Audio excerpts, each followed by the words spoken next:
Germany has been a reluctant player on the international stage, but in recent weeks, the economic giant has come to the fore of efforts to contain the Ukrainian crisis. This is partly due to the Russian-speaking Chancellor Angela Merkel and her phone conversations with Russian leader Vladimir Putin. But many Germans remain reluctant to see their country expand this role. Anne Mayo and Jessica Saltz report from Berlin. The ritual is always the same. When German army reserves come together, such as here in Königsbrunn in southern Germany, the pacifist movements are already waiting for them. This year they are more concerned than ever because of the crisis in the Ukraine. This is typical of German foreign policy, this will to expand its sphere of influence, to have leverage on the course of events in Ukraine, but this only ends up reinforcing the conflict. Of course, Putin is not a good person, but all that Germany is currently doing is provoking him to do much worse. Because of its geographical proximity and history, Germany is taking charge in attempts to tackle the Ukrainian crisis. This break with tradition is regarded with distrust, especially since there are talks about increasing the German military presence on Eastern European borders. Our defense minister, Mrs. von der Leyen, announced that she plans to send more of the army abroad. It's a militarization of foreign policy, and Germany is really the last country that can afford these kind of things. But the tone is different among the German army reserves. Here they are convinced that Berlin should get more involved, especially in Eastern Europe.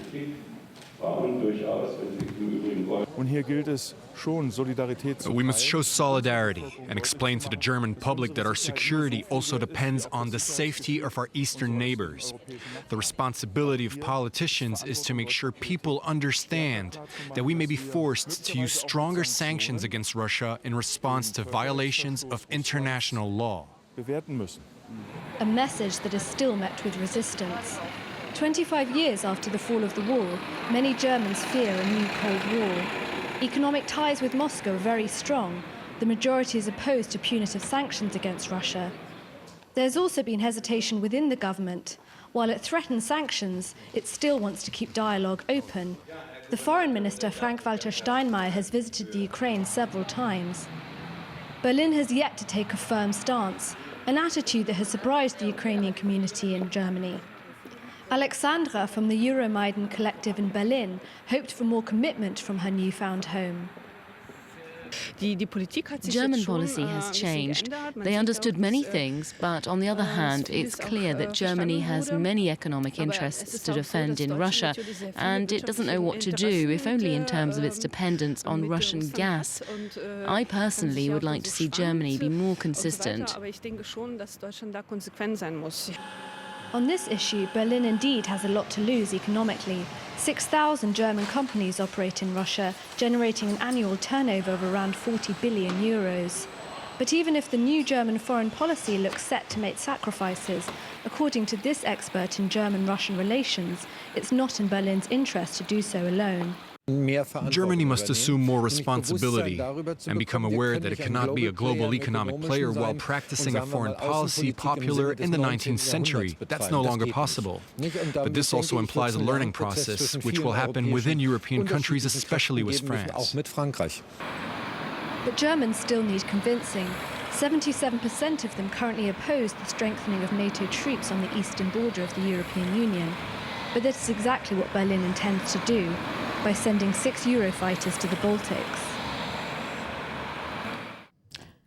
And for more on this story, I'm joined here in the studio by Wilfried Bolewski, a former German ambassador and a professor of international law at the American Graduate School here in Paris. Wilfried, thanks for coming in. Now, no country has benefited more from the fall of the Iron Curtain than Germany itself. It's become, as I just said earlier, Europe's economic giant. So does Moscow listen to what Berlin has to say? Indeed, certainly in the person of Ms. Merkel, Chancellor Merkel, is what you could call now the personified soft power representative. Due to her political psychology, she knows to influence through listening and to empathizing with the counterparts. Now take the relationship between Merkel and Putin. They have three elements. They have the same language, indeed. they correct each other's interpreter.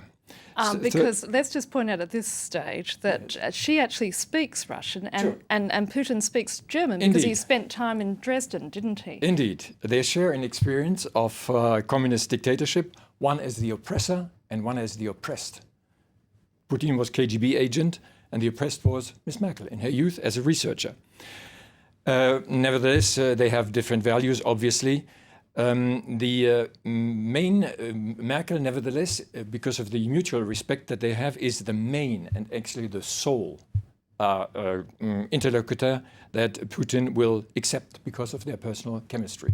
And how would you, I mean, you know, as you just said there, the chemistry is good, but in this case, this has become, I'm sure, a sore point in their relationship, hasn't it? Because Germany is now stepping up to the plate and becoming more actively involved in dealing with this crisis. This is a matter of solidarity within EU and NATO. But before you step up in militarization and in sanctions, there still is the door to be opened of diplomacy. And in her mind is more of diplomacy.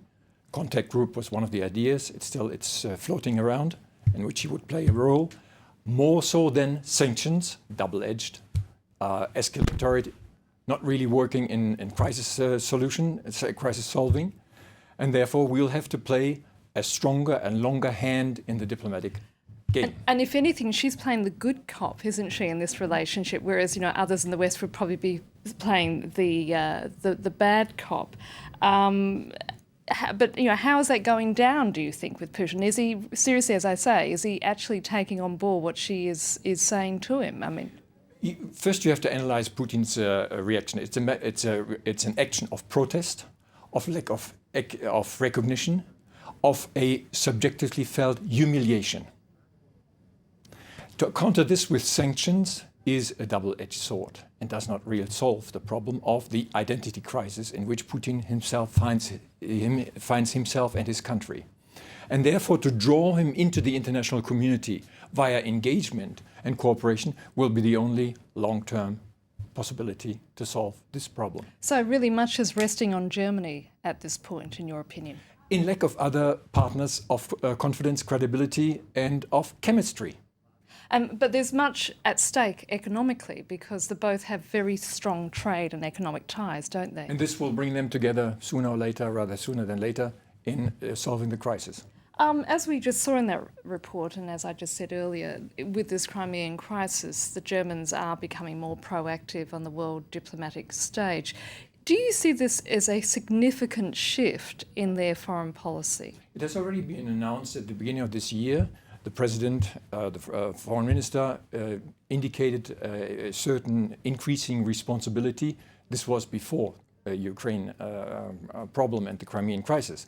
But it indicates a certain openness and awareness of increased responsibility. However, there's clearly concerns within Germany about that approach, isn't there? Especially those that, as I do, remember Cold War times. We don't want to fall back on Cold War times. But the fear is not realistic one. We are living in a different world of globalization and of close economic and social links, political links, that make the return to Cold War mentality rather unlikely. And do you think Merkel has widespread public support for what she's doing, therefore? Yes. Wilfried Bileski, I'm afraid we're going to have to leave it there. Thank you very much. That's Wilfried Bileski, a former German ambassador and now a professor of international law at the American Graduate School here in Paris. Do stay with us because I'll be back with more news and headlines after a short break.